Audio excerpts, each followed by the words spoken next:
करते हैं। आवाज क्लियर है? आप सबको मेरी स्क्रीन विजिबल है? जी बिल्कुल क्लियर। अच्छा, आज जो हमारा टॉपिक है वो है टपल। ठीक है, टपल को हम राउंड ब्रैकेट्स में क्रिएट करते हैं।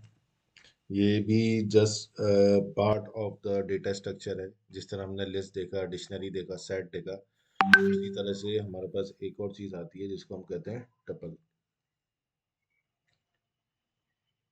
ठीक है। अच्छा,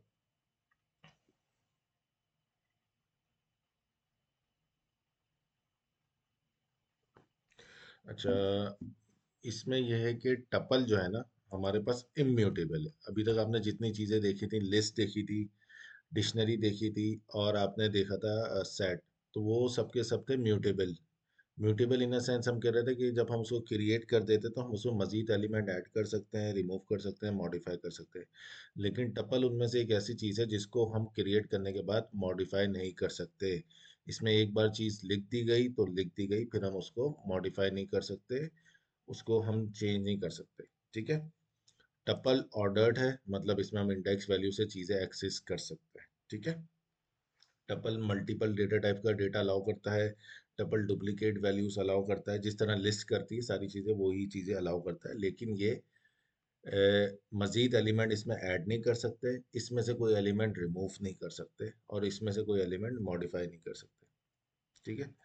तो इसको हम क्रिएट करके देख रहे हैं। टप वन के नाम से मैंने लिखा राउंड ब्रैकेट, इसमें मैं लिख दूँ वन, फिर लिख दूँ शकीब, लिख दूँ अली, लिख दूँ ट्रू, या वट एवर 55.55, प्रिंट कर दूँ टप वन, तो ये आउटपुट में मुझे दिखा देगा एग्जैक्ट सेम वैल्यू। ठीक है।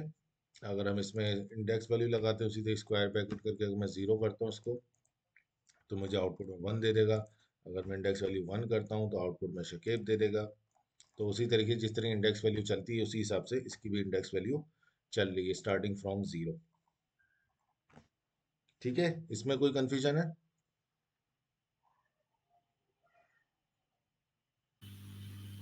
नहीं।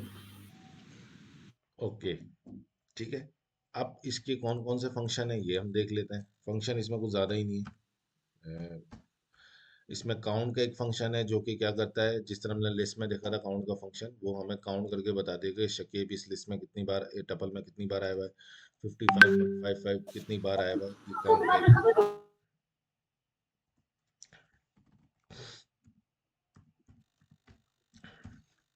इस पूरे को मैं लिखूंगा प्रिंट में।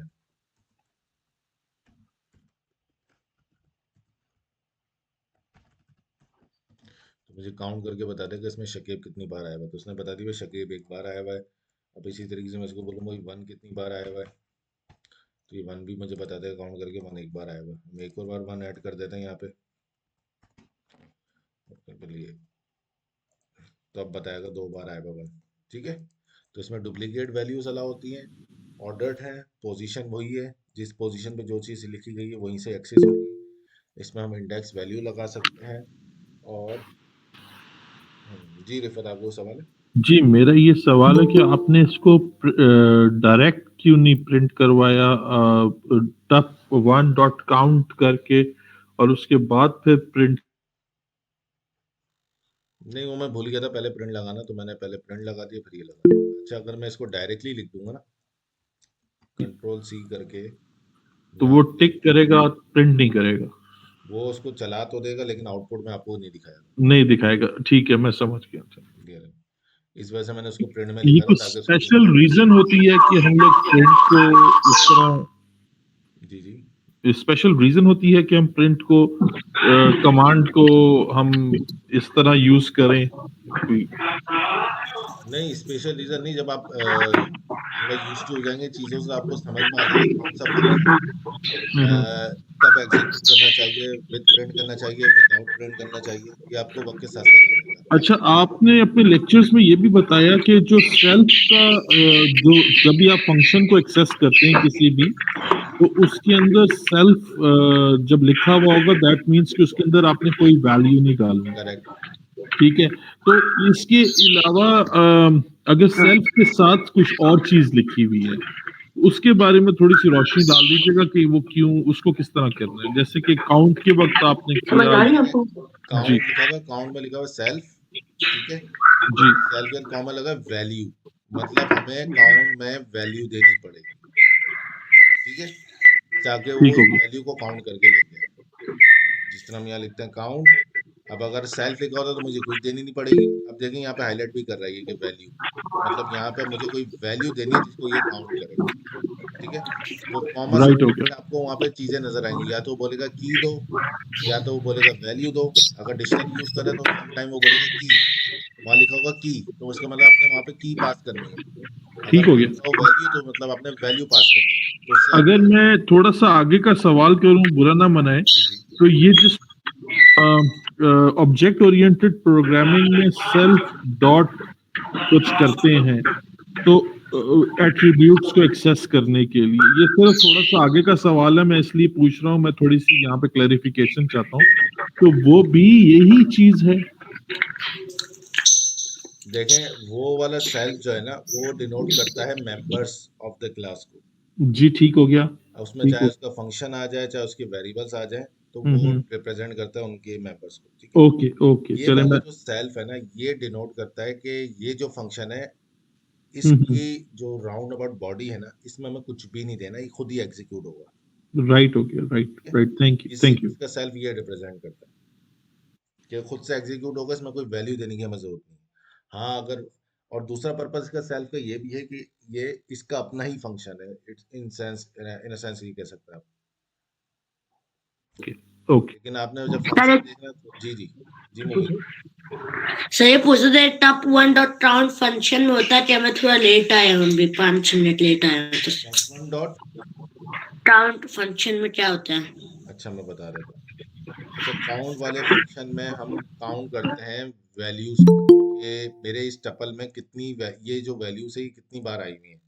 फॉर एग्जाम्पल मुझे फाइंड करना है यार, मेरे इस टपल में शकीब कितनी बार आया हुआ है, तो मैं यहाँ लिख दूंगा एग्जैक्ट सेम फंक्शन की साइड से शकीब, ठीक है।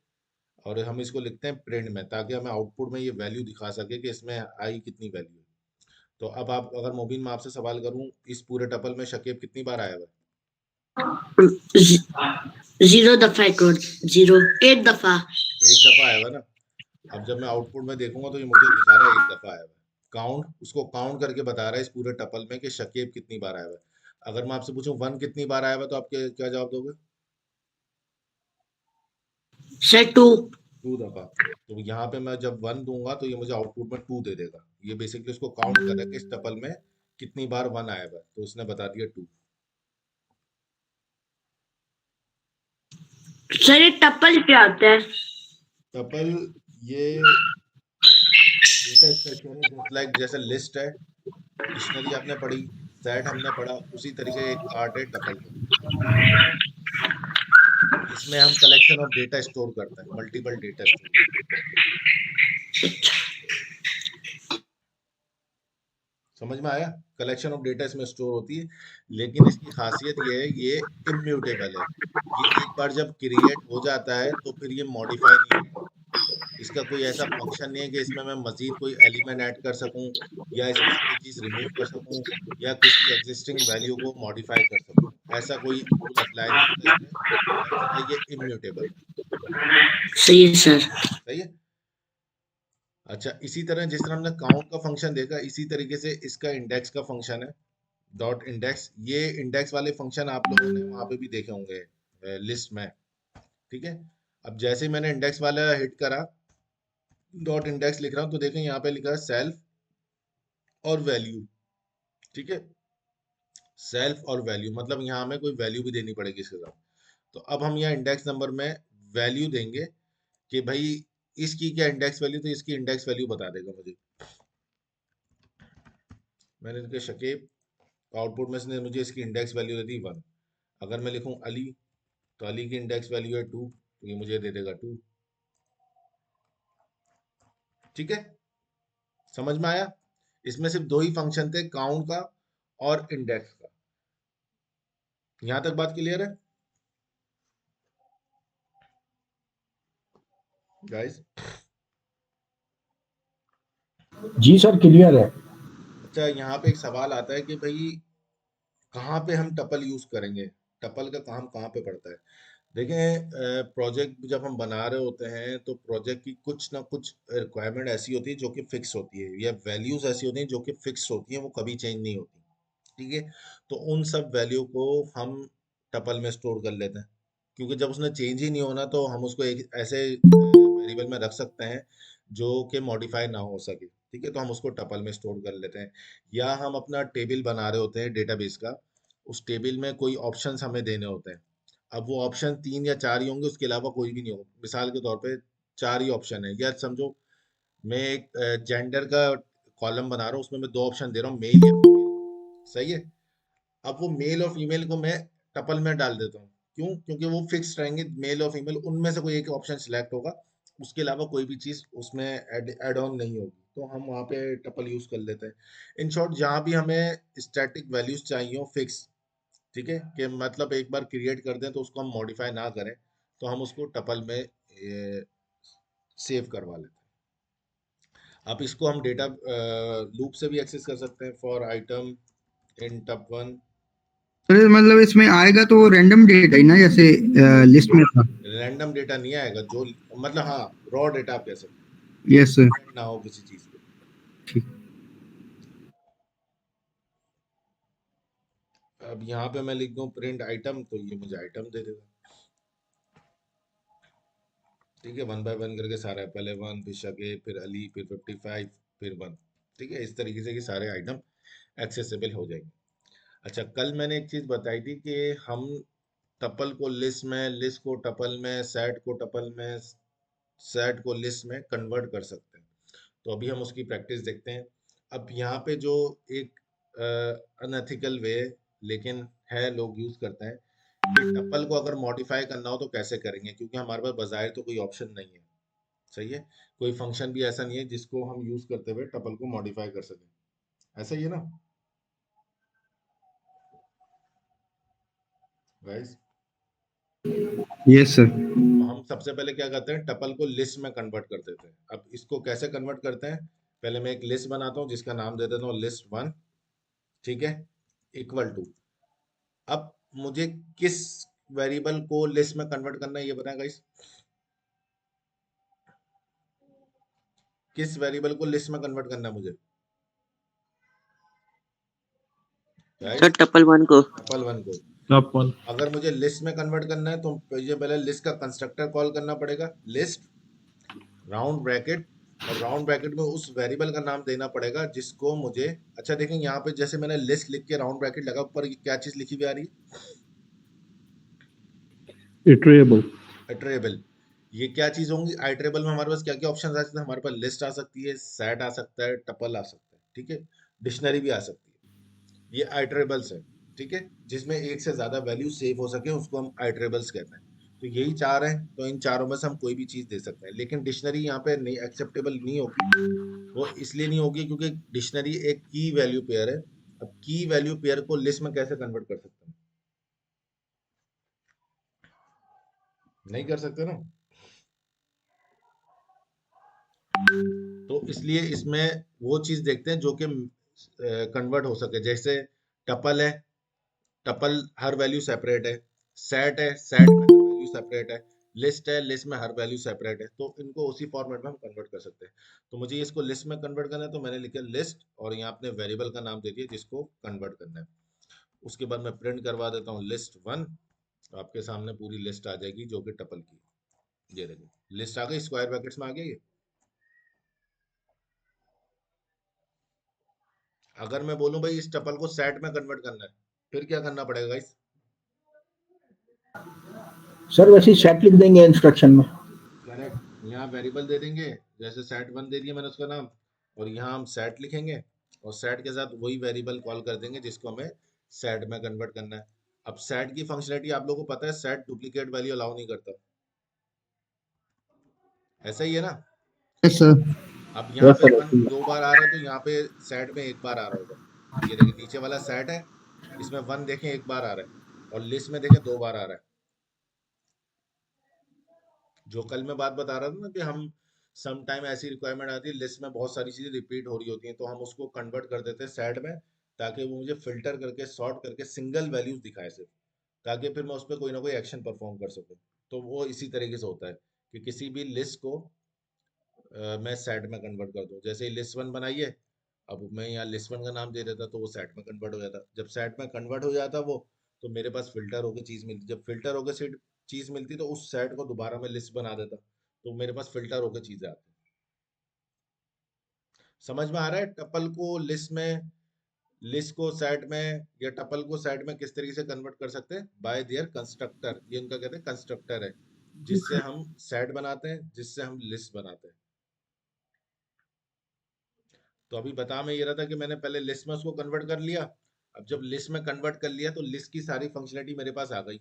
अब मैं इसमें मजीद एलिमेंट ऐड कर देता हूँ। लिस्ट वन डॉट अपेंड, मैं यहाँ लिख देता हूँ इमरान, ठीक है।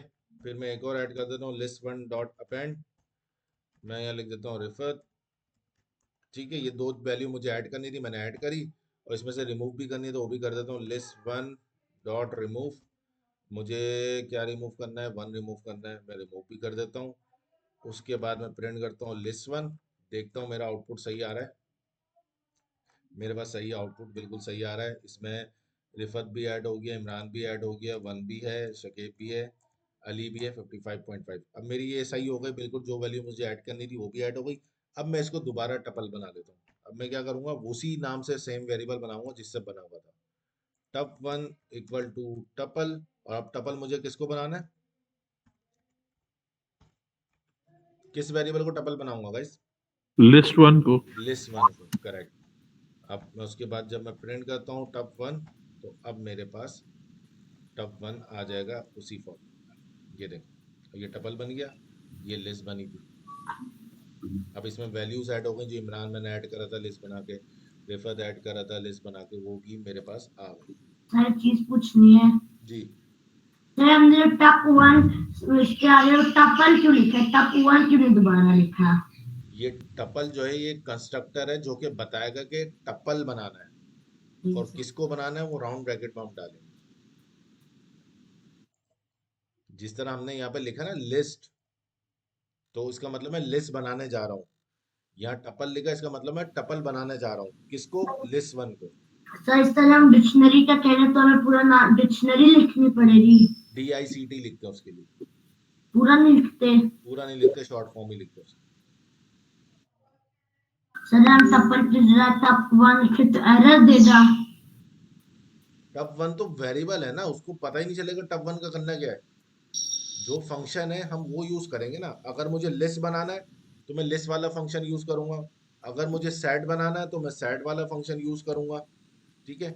और अगर मुझे टपल बनाना है तो मैं टपल वाला फंक्शन यूज करूंगा, ये बिल्ट इन वाला जो लिखा टपल, ये यूज करूंगा।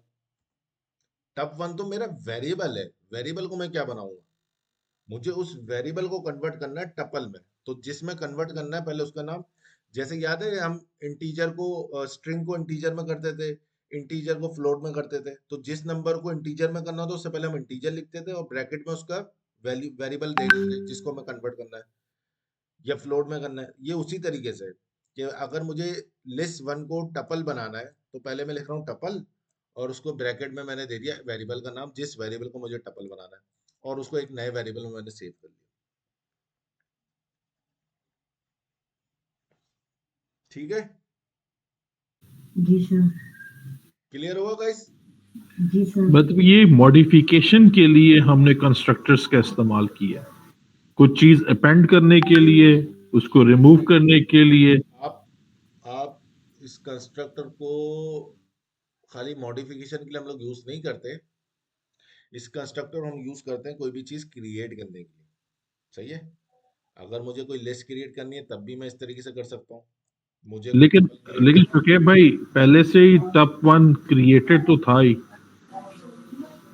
अभी जो हमने अभी जो हमने ये कंस्ट्रक्टर के लिए लिस्ट बनाया है, इस टपल को जो हमने लिस्ट में कन्वर्ट करा है, उसका ऑब्जेक्टिव ये था कि हमें उसमें कोई मॉडिफिकेशन करनी है, ठीक ठीक हो है। गया, ठीक हो गया। लेकिन अगर मैं किसी लिस्ट को सेट में कन्वर्ट करूं या सेट को लिस्ट में कन्वर्ट करूं, फिर आपका ऑब्जेक्टिव क्या होगा? ओके। उस टाइम आपको ऑब्जेक्टिव चेंज होगा। उस टाइम राइट। आप चाह रहे होगे कि मैं लिस्ट को फिल्टर करवा लूं सेट में कन्वर्ट करके। सही है। ओके ओके और इसी तरह सेट का होगा कि मैं सेट्स की वैल्यूज जो है डुप्लीकेट अलाउ करवा दूं उसको लिस्ट बना के। तो हर तरीके ऑब्जेक्टिव चेंज होता है। ठीक है। लेकिन इन शॉर्ट बात यह है कि कंस्ट्रक्टर यूज करते हुए हम कोई भी चीज क्रिएट कर सकते हैं। लिस्ट लिखूंगा तो लिस्ट क्रिएट हो जाएगी, टपल लिखूंगा तो टपल क्रिएट हो जाएगा, डिक्शनरी लिखूंगा तो डिक्शनरी क्रिएट हो जाएगी, सेट लिखूंगा तो सेट तो क्रिएट हो मतलब आप जाएगी। ये कह सकते हैं कन्वर्जन के लिए यूज हो रहा है। यस, बिल्कुल कन्वर्जन। जिस तरह हम इंट से फ्लोट में, फ्लोट को इंट में कन्वर्ट करते हैं, इसी तरीके से लिस्ट को टपल में, टपल को लिस्ट में कन्वर्ट कर सकते हैं इस तरीके क्या हम नेस्टेड टपल का यूज कर सकते हैं? से। नेस्टेड टपल वो नेस्टेड लिस्ट बन जाएगा जाके वहां पे। अच्छा ओके। सर मतलब जैसे आपने पहले कहा था कि ये भी एक टाइप कास्ट है, जैसे टाइप हाँ जी, कास्टिंग ये करवाई टाइप थी आपने। कास्टिंग वाला ही फंक्शनैलिटी जी है। बिल्कुल, लेकिन हम बिल्कुल इसको ऐसे। कंस्ट्रक्टर कहते हैं नॉर्मली। जी बिल्कुल। कहीं आप तो सुनेंगे सर तो ये वही यार इसे लिस्ट का कंस्ट्रक्टर यूज करके लिस्ट बना लो, या टपल का ठीक है कंस्ट्रक्टर सर। यूज करके। तो आप कंफ्यूज नहीं हो कंस्ट्रक्टर क्या है। तो कंस्ट्रक्टर मतलब ये उसी का फंक्शन का नाम ले रहा है कि टपल वही यूज करके टाइप टपल कास्ट है। हम्म, टाइप कास्ट के फर्दर आप जैसे हम स्ट्रिंग और वो फ्लोट वो कर रहे थे, उसी को फर्दर आप आगे करेक्ट। एक्सपेंड करें, उसी को एक्सपेंड कर लिया आगे जाके। तो ये यस। वही वाली चीजें हैं।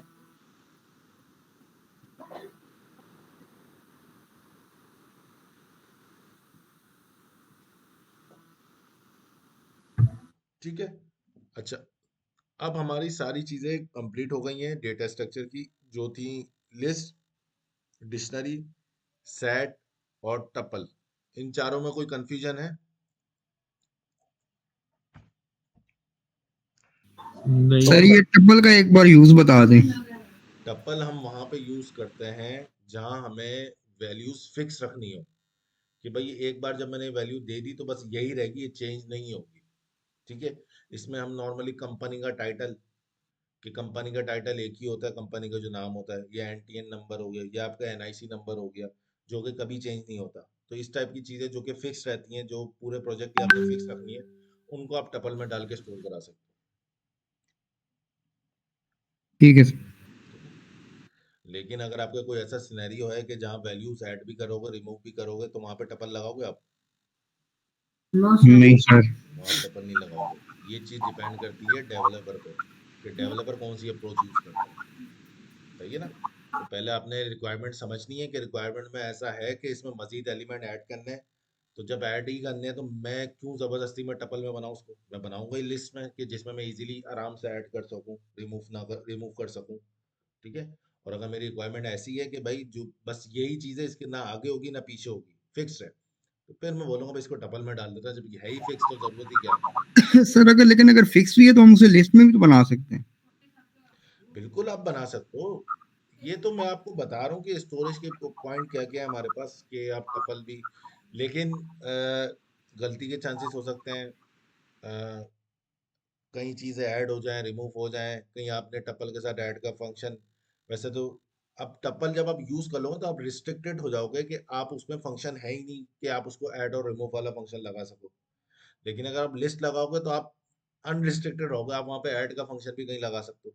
तो अगर कहीं ऐड लगा दे तो वैल्यूज ऐड हो जाएंगी।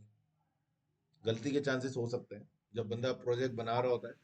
तो बहुत सारी चीज़ होती है वैसे। बहुत कम ही केस में होता है कि ऐसा हो जाए, क्योंकि डेवलपर को पता होता है जैसे क्या चीज़ लगाई है, कहाँ लगाई है। अच्छा, ये जिस वक्त आप प्रोग्रामिंग करते हैं, एक वैसे सवाल है कि आप इसके ERDs वगैरह या कोई ऐसा डाटा फ्लो डायग्राम, अब तो आपकी फिंगर टिप्स पे हो गया होगा, तो आप कोई ऐसा ये हमारी डॉक्यूमेंटेशन टीम जो होती है ना, जी जी एसक्यूए वाली, जी। वो सारे ये हमें बना के देते ओके ओके ओके, तो वो तो आपकी जिंदगी थोड़ी सी और आसान हो गई होगी। हैं। थोड़ी सी नहीं, बहुत आसान हो गई। चले ओ, वो हमें डॉक्यूमेंट बना बनाए दे देते हैं, उसको हम फॉलो करते हैं, फिर हम स्ट्रक्चर बना लेते हैं। अब ज़रूरी नहीं है कि हम उनका स्ट्रक्चर फॉलो करें, ये भी ज़रूरी नहीं है। हम उसमें फिर अपनी अमेंडमेंट करते हैं कि नहीं यार, आपने जो बनाई आपने अपने हिसाब से बनाया, लेकिन हमारे हिसाब से बेस्ट सॉल्यूशन इसका ये है। तो फिर हम उसको रेफर करते हैं, फिर वो मॉडिफाई हो जाती है चीज़ें। ओके। जी। और किसका किसी का सवाल है? अच्छा, अब हम आ रहे हैं फॉर लूप पे, ठीक है। फॉर लूप जैसे कि मैंने आपको बताया कि रिपीटेशन के लिए यूज होता है। जो सिंपल लूप का यूज है, जो अपने आप को रिपीट करता है मल्टीपल नंबर्स ऑफ टाइम, एक गिवन रेंज की टाइम रिपीट करता है, और उस रिपीटेशन में जो भी फंक्शनलिटी मैं लिखता हूँ वो उसको एग्जीक्यूट करता है। सही है। फॉर एग्जाम्पल मैं चाह रहा हूँ 1 से लेके 10 तक की वैल्यू, या मैं चाह रहा हूँ मेरा लूप 10 बार चले और मेरा नाम प्रिंट करे, तो मैं लिखूंगा फॉर आई इन रेंज। अच्छा, ये जो आई है इसकी जगह आप कुछ भी दे सकते हैं। मुझे 10 बार रिपीट करना है तो मैं लिखूंगा 10, ठीक है। ये n-1 की तरह चलेगा, एंडिंग वैल्यू है n-1 की तरह चलेगी। जब मैंने यहाँ 10 लिखा इसका मतलब है 9 तक जाएगा वो। क्यों? क्योंकि इंडेक्स लूप की जो इंडेक्स वैल्यू स्टार्ट होती है वो 0 से स्टार्ट होती है।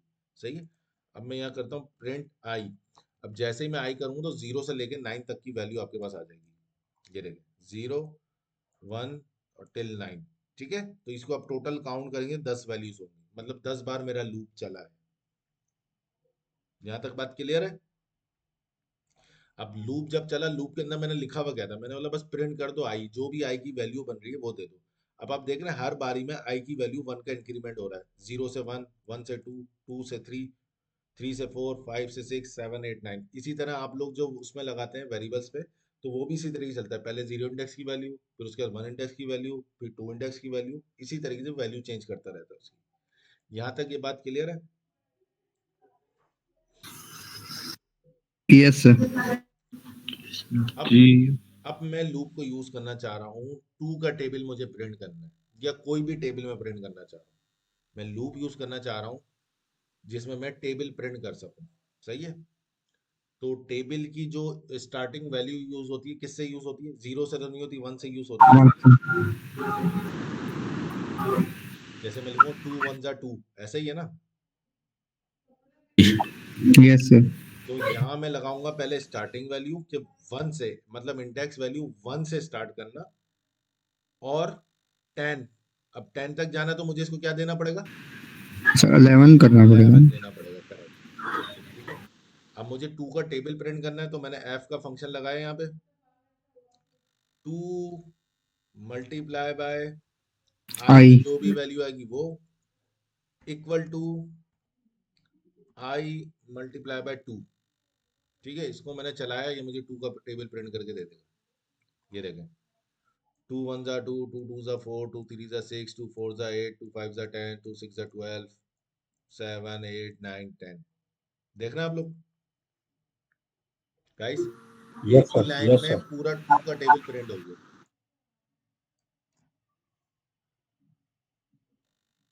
इस कोड में किसी को कोई मसला है, कोई कंफ्यूजन है? नहीं सर। No sir. अच्छा, अब डायनामिक बनाना है, जो सर यूजर बोले वो टेबल प्रिंट करना है, तो कैसे करेंगे? सर एक चीज पूछनी थी। एक वेरिएबल ले लेंगे आप। एक मिनट मुबीन को समझ सर इनपुट ले लेंगे। सर ये पूछना कि आई की वैल्यू हमेशा 1 होती है? नहीं, फिर क्या होती है सर? आई की स्टार्टिंग वैल्यू होती है 0। 0 होती है। 0 होती है। जैसे इंडेक्स वैल्यू 0 से स्टार्ट होता है ना, इसी तरह फॉर लूप की इंडेक्स वैल्यू 0 से स्टार्ट होती है। सही तो है। सर 2 मल्टीप्लाई 0 फिर तो सेंस नहीं बनता। यहाँ मैंने बोला है कि 0 से स्टार्ट नहीं करना, यहाँ मैंने स्टार्टिंग वैल्यू बता दी 1 से स्टार्ट करना, इसलिए वो 1 से आ रहा है। अगर मैं ये हटा देता हूँ और यहाँ 10 लिख देता हूँ, तो अब वो 0 से चलाएगा। अब ये देखो 2 मल्टीप्लाई बाय 0 कर दिया उसने, और यहाँ 9 तक गया है, देख रहे हो? सर सही समझ आ गया। मैंने उसको बोला नहीं, आप 1 से स्टार्ट करना और एंडिंग 10 तक जाना है, तो मतलब मैं एक बढ़ा के दूंगा 11, ताकि वो यहाँ पे आ जाए। अब सर इसे अब सर इसे तो इसमें हम सिर्फ आई लिख सकते हैं और कोई भी नंबर? यहाँ पे आप जो दिल करे वो लिखो। अगर वो 2 डिजिट है तो क्या फर्क होगा? अगर 2 डिजिट है मतलब अगर कुछ भी अगर फिर मैं 2 टाइम्स लिखा तो फिर क्या होगा? 2 टाइम्स नहीं देना, जिस तरह आप वेरिएबल का नाम देते हो उसी तरीके से दे सकते हो। डबल आई कर दो उसको, ये कर दो, सेम ही आएगा। तो ये तो एक वेरिएबल का नाम होगा डबल आई। ये थोड़ी है ये आई अलग ये आई अलग, ये थोड़ी कंसिडर होगा। सही है सर, समझ आ गया। सर ये मुझे लग रहा है कि ये मिक्सअप कर रहे हैं, जो आपने डिक्शनरी वाली एग्जांपल करवाई मैं थी ना, समझ गया, कॉमा मैं लगा कर। समझ गया, वही कॉन्सेप्ट यूज कर रहे हैं की वैल्यू पेयर वाला। तो की वैल्यू पेयर यहाँ पे यूज नहीं होगा ना, वो तो स्पेसिफिक डिक्शनरी के लिए यूज हो रहा था। सर वही मिक्स कर रहे हैं ये। यहाँ सिंगल वैल्यू चाहिए तो सिंगल लगेंगे, डबल चाहिए तो कॉमा सेपरेटेड वैल्यू लगेगी। ठीक है, तो आप इसको एक्स भी कह सकते हो, यहाँ आप एक्स कर दो, आई की जगह एक्स कर दोगे सब जगह, अभी भी वही आउटपुट आएगा। अब मैं ये कह रहा हूँ उसको डायनेमिक बनाना है, तो हम यूजर से इनपुट ले रहे हैं। हमने लिखा user input equal to integer input enter table value, कि जो भी वैल्यू देगा वो यहाँ आके हम क्या कर देंगे, यूजर इनपुट वाली टू में वैल्यू आ से जाएगी, और यहाँ पे क्या आ जाएगा, यूजर इनपुट। ठीक है, अब हम इसको चलाते हैं। ये पहले पूछ रहे इंटर टेबल वाली नहीं 5, सर, तो इसने नहीं 5 का नहीं टेबल। सर, वो सर 2 की जगह पर ऐड होगी ना, वो 2 की जगह पे डालेंगे ना यूजर इनपुट को, आई की जगह पे थोड़ी डालेंगे, वरना आई तो चेंज ही नहीं होगा। ये तो यूजर इनपुट 2 से मल्टीप्लाई हो यस जाएगा, सर। सही है, सही है, माय है ना मिस्टेक। सर, 2 पर आएंगे ना सही इसको। है। सर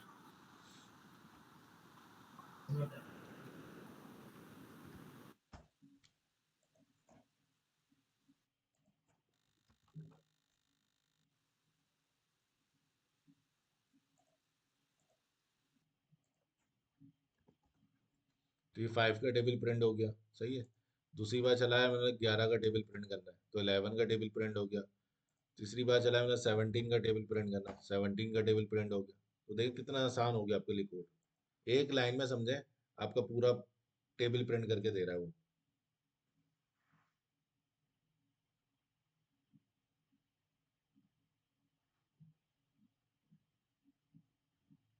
सही है। अच्छा, अब हम क्या काम करेंगे, अब हम करते हैं जो फॉर लूप की दो फंक्शनलिटी कंटिन्यू और ब्रेक वाली, अब उसको देखते हैं। सही है, मैं यहाँ लिखता हूँ for I in range, range में दे रहा हूँ कितनी, 15, मतलब 0 से लेके, हम इसको बोलते हैं स्टार्टिंग 1 से करेगा, सही है, 1 से लेके 15 तक जाएगा, तो यहाँ 16 दे दिया मैंने बोला इफ आई इक्वल टू 5, तो यहाँ कर दो कंटिन्यू, सही है। एलिफ आई इक्वल टू 7, तो यहाँ कर दो ब्रेक, ठीक है। और एल्स में मैं जाके लिख दूंगा प्रिंट आई। अब ये देखिए ये चलेगा जैसे, आउटपुट देखें क्या आ रहा है। सर ने कंटिन्यू आया तो 5 स्किप कर दिए। सही है, तो यही इसका कोड था जो मैं आपको लास्ट टाइम बता रहा था। कंटिन्यू क्या करता है, जैसे ही इसको कंटिन्यू मिलेगा ना, तो ये उसके नीचे नहीं जाएगा, ये कंटिन्यू से ही वापसी पलट जाएगा, करंट आइट्रेशन को स्किप कर देता है कंटिन्यू। करंट आइट्रेशन मतलब वो जो अभी लूप के अंदर आ गया है, उसमें जो वर्किंग कर रहा है, कंटिन्यू अगर उसको मिल गया ना, वो वर्किंग छोड़ के आगे नेक्स्ट वैल्यू पे चले जाएगा। तो कंटिन्यू ये काम करता है, समझ रहे हैं। तो और मैंने सर लिखा ब्रेक अगर आई की 7 आया वैल्यू तो उसने 5 ब्रेक मिल कर जाए, दिए। मैंने यहाँ पे लिखा है अगर आई की वैल्यू 5 मिल जाए तो आप उसको कंटिन्यू कर दो, ठीक है। तो वो वहां से देखें 3 के बाद 4, 4 के बाद 5 नहीं आया, क्योंकि 5 के बाद वो नीचे कहीं गया ही नहीं एल्स में, ठीक है। तो उसने वहां से उसको कंटिन्यू कर दिया। अगर मैं कंटिन्यू के नीचे भी लिख देता ना यहाँ पे प्रिंट आई, वो तब भी नहीं करता। ये देखें अभी भी नहीं आया। सर ये नहीं आया मुझे समझ में सर, थोड़ा सा ना इसका कॉज बताएं, हम कर क्या रहे थे, वो वही ना जो क्वेरी थी ना, मतलब क्या करना चाह रहे थे हम, वो नहीं समझ में आई हम थी, ये इसलिए ये अंडरस्टैंड समझ में करना नहीं चाह आया। रहे हैं कंटिन्यू क्या काम करता है और ब्रेक क्या काम करता है। ओके, तो सर हमने ये बनाया क्या था। हम ये एक कंडीशन लगाई है मैंने, कि अगर आई की वैल्यू 5 हो जाए तो कंटिन्यू कर दो, लूप कंटिन्यू कर दो, मतलब लूप को ठीक है, नेक्स्ट आइट्रेशन पे ले जाओ यहीं से। ठीक है, वो तो ग्रुप जो ऊपर बना हुआ है, ग्रुप डेटा, ग्रुप वेरिएबल है, उसमें ही ले जाएगा ना। इसी में लेके फॉर लूप में ही लेके जाएगा। ओके, मतलब अभी 5वीं बार चलेगा तो 5 वैल्यू आएगी ना इसकी। ठीक है। तो मैं बोला कंटिन्यू कर दो, तो वो नीचे प्रिंट पे नहीं जाएगा, वो यहीं से चले आएगा, उसको 5 की जगह 6 कर देगा, नेक्स्ट आइटरेशन पे चले आएगा। अच्छा, और नेक्स्ट आइटरेशन में जब 6 वैल्यू आएगी तो वो ना यहाँ पे आएगी ना यहाँ पे आएगी, वो एल्स में आएगी, तो वो मुझे 6 प्रिंट ठीक। कर देता है। फिर 6 जब कंप्लीट करता है तो आई की वैल्यू फिर बढ़ जाती है, फिर हो जाती है 7। अब 7 उसको यहाँ पे मिल जाता है। अब 7 यहाँ पे मिल जाता है, इसका मतलब ब्रेक। ब्रेक क्या काम करता है, लूप को फोर्सफुली स्टॉप कर देता है, आगे नहीं बढ़ाता ना पीछे करता है, वो उसको स्टॉप कर देता है। तो सर अब जब ब्रेक होगा तो फिर वो एल्स पे भी नहीं जाएगा, वहीं कहीं पे भी ब्रेक नहीं हो जाएगा, जाएगा। वो लूप से बाहर आ जाएगा। वो फिर ये वाली प्रिंट स्टेटमेंट चलाएगा, कौन सी, लूप टर्मिनेटेड। लूप से बाहर आके ये चला देगा। ये देखें 6 के बाद उसने लिख दिया लूप टर्मिनेटेड, मतलब वो लूप से बाहर आ गई, लूप खत्म हो गया। ठीक है। समझ रहे हैं? और अगर मैं ठीक ब्रेक है, की जगह यहाँ भी कंटिन्यू लिख दूं तो अब क्या आउटपुट आएगा आपको,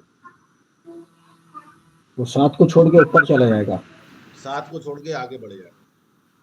ये देखें, अब आया 1 2 3 4, 5 नहीं लिखा क्यों, 5 पे कंटिन्यू था। 6 लिख दिया, 7 नहीं लिखा क्यों, 7 पे भी कंटिन्यू था। उसके बाद 8 9 10 11 12 13 14 15, जब पूरी रेंज खत्म हो गई लूप की, उसके बाद लूप से बाहर आया तो उसने लिख दिया लूप टर्मिनेटेड। ठीक है सर, समझे? ये इसकी ना प्रैक्टिस करनी पड़ेगी, ये थोड़ा सा ट्रिकी है। कंटिन्यू करंट आइट्रेशन को छोड़ के नेक्स्ट आइट्रेशन पे चले जाते हैं। ब्रेक पूरा लूप ही रोक देता है। ठीक है, मतलब सब सर कंटिन्यू के ऊपर जो हमने कंडीशन दी थी कि जब ये फिगर आए तो वो उसको छोड़ देगा और अगली नेक्स्ट इटरेशन पे चला जाएगा, ये करेक्ट, मतलब है ना। करेक्ट, बिल्कुल यही मतलब। ठीक है, ठीक है, मतलब जिसको हमने स्किप करना है हाँ, उसको हमने जो है इसके अंदर दे देना है, इसको डिक्लेयर कर देना है मतलब इसके अंदर हमारी, कि भाई अगर हमारी इसको इस स्किप कर जाओ। लूप के अंदर आगे कंडीशन फुलफिल हो रही है, रिक्वायरमेंट फुलफिल हो रही है, तो हम उसको बोलते हैं भाई यहीं से कंटिन्यू कर जाओ। अब सोचें जरा, उसको छोड़ दो, अब उसको सोचें, छोड़ के आगे बढ़ जाओ। बिल्कुल, अगर सोचें मेरा I5 आ रहा है पहली लाइन में ही, सही है, ठीक है। और मैंने वहां कंटिन्यू नहीं लगाया, मेरा काम हो गया, मुझे I5 चाहिए था, मुझे मिल गया। अगर मैंने वहां कंटिन्यू नहीं लगाया, उसके नीचे 25 लाइन का कोड और लिखा हुआ है, तो वो क्या करेगा, पूरी 25 लाइन एग्जीक्यूट करेगा, टाइम भी जाया करेगा, मेमोरी भी जाया करेगा। तो जब मेरी रिक्वायरमेंट फुलफिल हो गई तो मैं वहीं कंटिन्यू कर देता हूँ, हाँ भाई ठीक है, करंट आइट्रेशन कंप्लीट हो गई, नीचे जाने से बेहतर है तुम नेक्स्ट पे चले जाओ। ठीक है। समझ रहे हैं? ठीक है कंटिन्यू हमारा नेक्स्ट आइट्रेशन पे चलेगा। हाइड्रेशन सर, क्या होता है? सर आइट्रेशन इसकी थोड़ी प्रैक्टिस करवाइए, और सर और एग्जांपल देके भी कोई इसकी प्रैक्टिस करवाइए। नंबर की जगह सर नाम दें, स्ट्रिंग दें कोई, लेकिन वो उसमें रेंज नहीं आएगी फिर।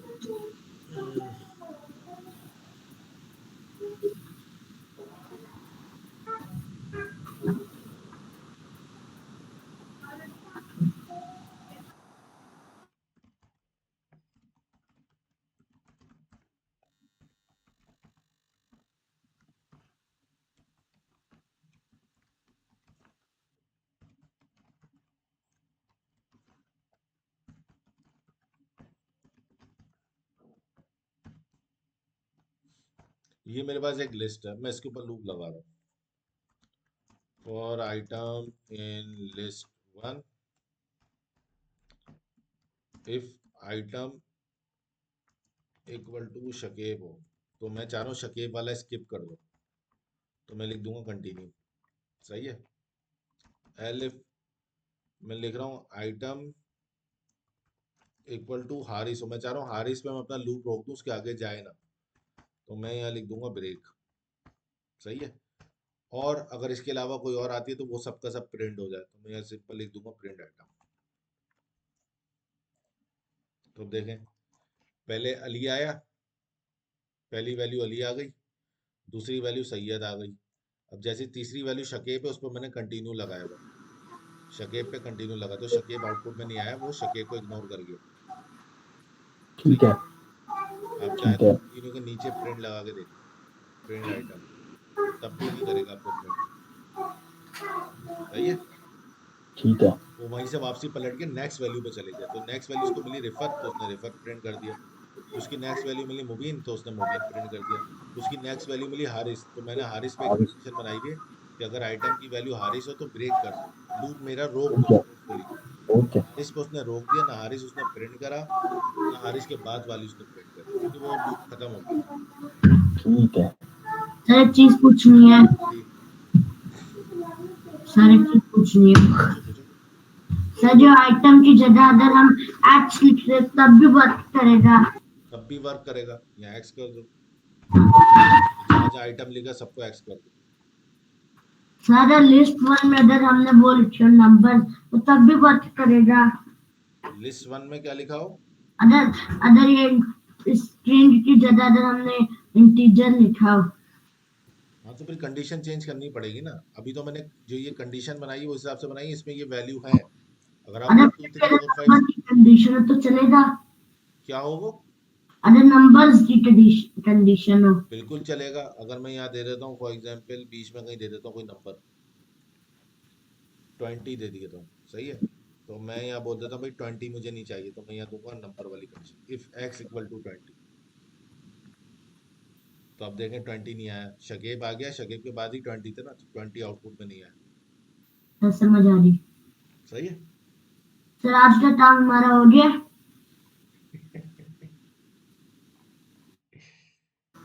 सबर करो। सर इसको रोज गेम खेलना होता है, ये बस ना उसी चक्कर में होता है जल्दी क्लास ऑफ हो जाए। सबर करो। अच्छा गाइस, क्लियर है ये वाला फॉर लूप वाला कॉन्सेप्ट? जी सर क्लियर। बिल्कुल क्लियर है। जी बिल्कुल क्लियर है। ये फॉर लूप मैंने आपको एक वेरिएबल पे लगा के दिखाया कि वो वेरिएबल की वैल्यूज लेके आ रहा है। इससे पहले वाला फॉर लूप मैंने आपको किस पे लगा के दिखाया था? वो सिंपल किसी वेरिएबल पे नहीं, हम रेंज देते हैं और उस रेंज में अपने आप को रिपीट करता था वो, और उसमें हम जो भी काम करते हैं वो कर देते हैं। सही है? क्लियर हो गया फॉर लूप? Yes sir. हमारे पास एक और लूप आता है जिसको हम कहते हैं व्हाइल लूप। फॉर लूप हमारा चलता है विदाउट कंडीशन, व्हाइल लूप चलता है ऑन कंडीशन। कंडीशन पे चलता है हमारा व्हाइल लूप। ठीक है, कैसे? फॉर एग्जाम्पल मैंने लिखा x इक्वल टू 10, मैं लिखूंगा व्हाइल x स्मॉलर देन हो 20। ठीक है, तो प्रिंट करते रहो x। मैंने क्या लिखा है? मैंने लिखा व्हाइल x स्मॉलर देन हो 20, तो प्रिंट कर दो x, जो भी x की वैल्यू होगी वो प्रिंट कर दो मुझे। तो मुझे बताएं ये कंडीशन ट्रू हो रही है या नहीं हो रही?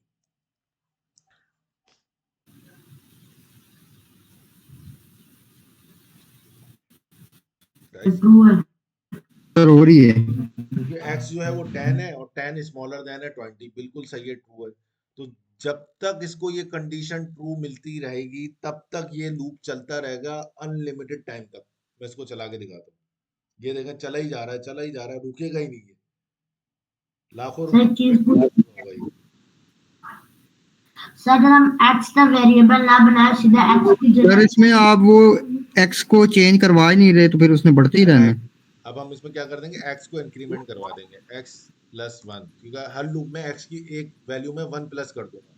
तो अब जब 1 प्लस करूंगा तो x की वैल्यू बढ़ती रहेगी, पहले 10 फिर 11 फिर 12 बढ़ती रहेगी। जैसे ही 19 मिलेगा वहां तक तो ट्रू है, जैसे ही उसको 20 मिलेगा लूप मेरा टर्मिनेट हो जाएगा। देखिएगा, ये देखेंगे 19 पे आके रुक गया, 10 से 19 तक गया। सर एक चीज पूछनी है। सर जो आपने किया कि x प्लस 1, ये तो आपने नीचे लिखा है, तो उसके नीचे अगर हमें प्रिंट x एक और दफा नहीं लिखना चाहिए था? नहीं, क्योंकि ऊपर जो मैं लिख रहा हूँ वो मुझे वैल्यू दे ही रहा है ना। अगर मैं नीचे लिख दूंगा तो वो उसी में मुझे दो दो बार वैल्यू दे देगा। मतलब पहले मुझे 19 देगा तो दूसरी वाले में 20 दे देगा, प्लस 1 होने के बाद। एक सवाल और था। क्या था? सर अगर हमने x का वेरिएबल बनाया, अगर हम x का वेरिएबल ना बनाए सीधा 10 लिख दे तो तब भी लूप वर्क करेगी? 10 लिख देंगे तो वो तो ऑटोमेटिकली ट्रू रहेगा ना। अब ये लूप अब इसका एक्स पे डिपेंडेंसी खत्म हो गई अब, क्योंकि मैंने नंबर दे दिया। अब ये अनलिमिटेड टाइम तक चलता रहेगा। ये देखो, अब इसकी वैल्यू बढ़ती जा रही। सर वो क्यों इतना ज्यादा चल रहा है? वो इसलिए चल रहा है ना क्योंकि अब ये लूप की जो डिपेंडेंसी थी वो एक्स पे थी पहले। अब मैंने एक्स हटा के डायरेक्ट वैल्यू दे दी है, तो अब वो किसी वेरिएबल पे डिपेंडेंट है ही नहीं। सर जो हमने नीचे एक्स लिखा है अगर हम उस पर 10 लिख दें तो फिर सही हो जाएगा। क्यों सही हो जाएगा? लूप चल रहा है इस कंडीशन पे, वो एक्स को देख के नहीं चल रहा, वो ये कंडीशन देख रहा है 10 स्मॉलर देन 20 है या नहीं है, तो 10 स्मॉलर देन 20 है तो वो तो चलता ही रहेगा। एक मेरा सवाल है कि अगर हम इधर x ऊपर अगर 10 की वैल्यू को जहाँ पे हमने 10 लिखा है 10 लेस देन 20 वहां x ही रहने दें और यहाँ पे x माइनस 1 करें तो क्या होगा? यहाँ पे x माइनस 1 कर दें, x में से 1, तो मतलब हाँ ये यार चलता ही रहेगा फिर। जाएगा। सर फिर भी चलता ही नहीं रहेगा। फिर भी चलता ही रहेगा ना, क्योंकि वो तो कंडीशन उसको ट्रू मिलेगी। ये यहाँ से माइनस में जाएगा। माइनस में जाना शुरू कर दिया उसने। ओके सही है। तो वाइल लूप हमारा चलता है कंडीशन पे, जब तक उसको कंडीशन ट्रू मिलेगी वो चलता रहेगा, जैसे ही इसकी कंडीशन फॉल्स हो जाएगी वो ऑटोमेटिकली स्टॉप कर देगा। अच्छा सर, ये वाइल लूप का इस्तेमाल ज्यादा फ्रीक्वेंटली होता है या फोर का? क्योंकि मुझे जो नजर आ रहा है फोर से भी तो हम यही काम ले सकते हैं और उसकी इंस्ट्रक्शन लिखने का तरीका भी बड़ा सिंपल है, एक ही लाइन के अंदर पूरा स्टेटमेंट हो जाता है और उसके बाद हम इफ लगा लेते हैं, तो देखिए वो भी वाइल लूप हम यूज फॉलो कर करते जाएगा। हैं, कहीं हमें रिपीटिशन मल्टीपल टाइम करवानी होती है और हम्म, वो यूजर के डिसीजन पे चलेगा। मतलब हम यूजर से पूछते हैं do you want to continue, अगर वो वाई प्रेस कर दे तो लूप रिपीट हो जाएगा दोबारा, अगर वो एन प्रेस कर दे तो हमारा लूप टर्मिनेट कर जाएगा। ठीक है। हम स्विच केसेस बनाते हैं पाइथन में, उसमें हम वाइल लूप लगाते हैं कि जब तक मेरी ये कंडीशन नहीं हो रही तब तक चलते रहो, जैसे ही कंडीशन फॉल्स होगी आपने स्टॉप कर जाना है। वाइल लूप हम सॉर्टिंग में भी लगाते हैं कि भाई आपने क्या करना है, आपने तब तक चलते रहना है जब तक अंडर 100 वैल्यूज हैं, तो वो 100 तक चलता रहेगा, जैसे ही 100 मिलेगी वो उसको टर्मिनेट कर देगा, स्टॉप कर देगा। तो सर ये जो इन्फिनिट लूप की कोई एप्लीकेशन है? किसकी? इन्फिनिट लूप की? इनफाइनाइट लूप की तो ये वाइल लूप में ही है कि अगर इसकी कंडीशन तुम ऐसी बना दो जो इनफाइनाइट रहे हमेशा, तो वो चलता रहेगा, कोई लिमिट नहीं है, वो चलता ही रहेगा। सर एक चीज पूछनी है, जी। सर जो इस तरह ये चलता रहता है हैंग हो जाएगा पाइथन? नहीं, हैंग नहीं होगा, चलता रहेगा। सर चलता रहेगा, हैंग नहीं होगा? नहीं हैंग होगा, चलता ही रहेगा। सही है सर। सर इससे एक फायदा उठा सकते हैं, जैसे मैं पढ़ रहा था एक जगह पे जो ये चलता ही रहेगा, तो मैं पढ़ रहा था कि 0.5 सेकंड के अंदर ना पाइथन 1 मेगा मतलब 10 लाख जो है ना, 10 लाख के बराबर इटरेशन करती है। तो अगर हमें किसी चीज के अंदर टाइम डिले देना हो तो क्या इसको यूज कर सकते हैं? बिल्कुल कर सकते हैं। है ना सर? बिल्कुल। अभी आप यहाँ देख लो ना, ये कितने सेकंड में कहाँ तक वैल्यू पहुंच गई थी इसकी, बिल्कुल। चल ही रही है। और हम अगर इसको प्रिंट ना करवाएं और उसको मतलब 40 लाख या 50 लाख 60 लाख के करीब उसको हम वैल्यू देते हैं और कोई उसके बाद फिर प्रिंट करवाते हैं, तो वो डिले के साथ आएगा, टाइम डिले के साथ। ऐसे ही है, इसके वाइल लूप के मल्टीपल यूजेस हैं। कहीं हमें देखें, डिफरेंस, मेन डिफरेंस समझ लें ना। फॉर लूप चलता है विदाउट कंडीशन, सही है। पहले फॉर लूप चलेगा, उसके बाद उसके अंदर कोई कंडीशन है मैंने दी होंगी तो वो उसको चेक करेगा, चलने से पहले कंडीशन नहीं देखेगा वो। लेकिन वाइल लूप चलेगा ही कंडीशन पे, भाई अगर ये ट्रू है तभी मैं चलूंगा, वरना चलूंगा ही नहीं। समझ रहे? फॉर लूप ठीक है। पहले चलेगा, उसके बाद कंडीशन देखेगा। वाइल लूप चलेगा ही नहीं जब तक कंडीशन ट्रू नहीं होगी। ठीक है सर। ठीक है, ये मेन डिफरेंस है। तो जहां आपने कंडीशन बेस्ड काम करवाना है वहां आप वाइल लूप लगा लेते हो, जहां आपने विदाउट कंडीशन लूपिंग करनी है तो वहां फॉर लूप लगा लेते हो। सर ये दोनों एक साथ भी इस्तेमाल हो सकते हैं? दोनों एक साथ से मुराद? और दोनों एक मतलब जैसे आपने ये फेल्स लगाया हुआ था, नेस्टेड लगाया हुआ था ना, आप ये कहना चाह रहे हो तो फॉर ये लूप भी? के अंदर मैं वाइल लूप लगा दूं? यस सर, या वाइल लूप के अंदर फॉर लूप लगा दो? लगा सकते हो, लगा सकते हो, लेकिन इसका कोई सेंस बनता नहीं है ना। अगर आप एक लूप के अंदर ही चले गए और फिर वहां आपके अगर कंडीशन चेक करो तो वो आप इफ एल्स से भी कर सकते हो, फिर वहां वाइल लूप की नीड नहीं है आपको फिर। नहीं सर, अगर कोई ऐसा सिनेरियो हो। यार अभी तक तो कोई ऐसा सिनेरियो गुजरा नहीं है माइंड से। अगर होगा तो मैं ये नहीं बोल रहा कि लग नहीं सकता, लग सकता है, लेकिन आप उसमें कुछ देख भी सकते हो, कुछ अल्टरनेट वे भी यूज कर सकते हो, वरना फिर आप ऐसे कंफ्यूज रहोगे आई थिंक कि गेम्स के अंदर जब आप गेम्स बनाते हैं जी पाइथन के अंदर, तो उस वक्त आप जब आपने आपने लेट्स सपोज कोई किल्स की हैं और आपके पॉइंट्स बने हैं, उस दौरान आप कोई नई लाइव्स ले रहे हो, उस दौरान ये for loop and while loop का काम बहुत ज्यादा होता है, इकट्ठे भी हो सकता है। बिल्कुल हो सकता है। डिपेंड करता है कि आप नेचर ऑफ एप्लीकेशन, किस एप्लीकेशन में आप काम कर रहे हो। बिल्कुल ऐसे ही रिक्वायरमेंट के हिसाब से हो सकता है। सर एक चीज और बता देंगे, ये स्विच केसेस होते हैं इसमें स्विच पाइथन केसेस में जैसे? जैसे सी शार्प वगैरह में स्विच का एक वर्ड है, उसको हम यूज करके करते हैं, लेकिन पाइथन में डायरेक्टली सपोर्टेबल नहीं है। वो हम ठीक वाइल है। लूप से बनाते हैं, तो कल की क्लास में स्विच केस बनाना सिखाऊंगा आप लोगों को।